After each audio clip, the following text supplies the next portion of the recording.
Glass ఎక్కడ ఉండాలి, cycle ఎక్కడ ఉండాలి, ఫ్యాన్ ఎక్కడ ఉండాలి అనేది డిసైడ్ చేయడానికి నువ్వెవరయ్యా? జగన్మోహన్ రెడ్డి. పబ్లిక్ డిసైడ్ చేస్తారు కదా. ఎందుకు భయం అవుతుందా ఈ 2 నెలలు నేను ఏడవ పంపిస్తారని? కంగారు పడు. ఈ 2 నెలలు నువ్వు తడిగుడ్డేసుకుని జైల్లో కూర్చోవడం ఖాయం. ఇది పక్కా రాసి పెట్టుకో. నువ్వు గ్లాస్ గురించి కానీ సైకిల్ గురించి కానీ మాట్లాడేటప్పుడు చాలా జాగ్రత్తగా హ్యాండిల్ చేయి. ఎందుకంటే ఒక సామాన్యుడు సైకిల్ మీద తిరుగుతున్నప్పుడు ఆడిని ఎదుర్కొనే ధైర్యమే నీకు లేదు ఈ రోజున. గ్లాస్లో నువ్వు టీ తాగినంతసేపు సమ్మగా ఉంటుంది, గ్లాస్ చేతిలో పట్టుకొని ఉన్నంతసేపు సమ్మగా ఉంటుంది.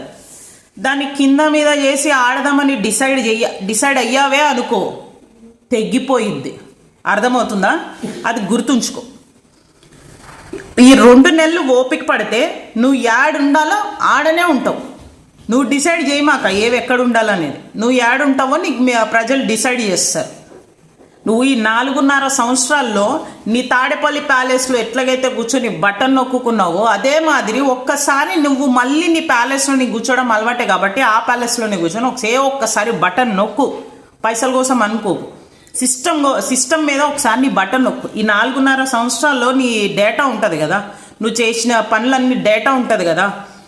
ఖైదీ రిజల్ట్ అనుకుంటూ అవన్నీ వస్తాయేమో, అవి కాదు. అవి పక్కకి నెట్టేసి తమరు చేసిన అభివృద్ధి ఏందో, అసలు ఎంతవరకు రాష్ట్రం కోసం పనిచేసాం అనేది ఒకసారి డేటా రీకలెక్ట్ చేయి. లేదు నీకు అంత టైం లేదంటే నేను కొన్ని ఇంపార్టెంట్ పాయింట్స్ చెప్తా. ఈ 4.5 సంవత్సరాల్లో సరైన రోడ్లు మన రాష్ట్రంలో ఉన్నాయా లేదా చెప్పు. నువ్వు రాష్ట్రంలో ఉన్న యువతకి సరైన ఉపాధి అవకాశాలు కల్పించావా లేదా చెప్పు. మద్యపాన నిషేధం చేయించావా లేదా కూడా చూసుకో.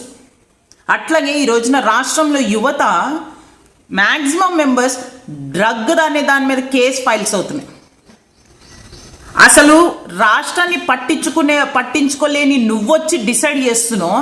అసలు నీ బతుకేంటో చూసుకుంటున్నావు ఒకసారి.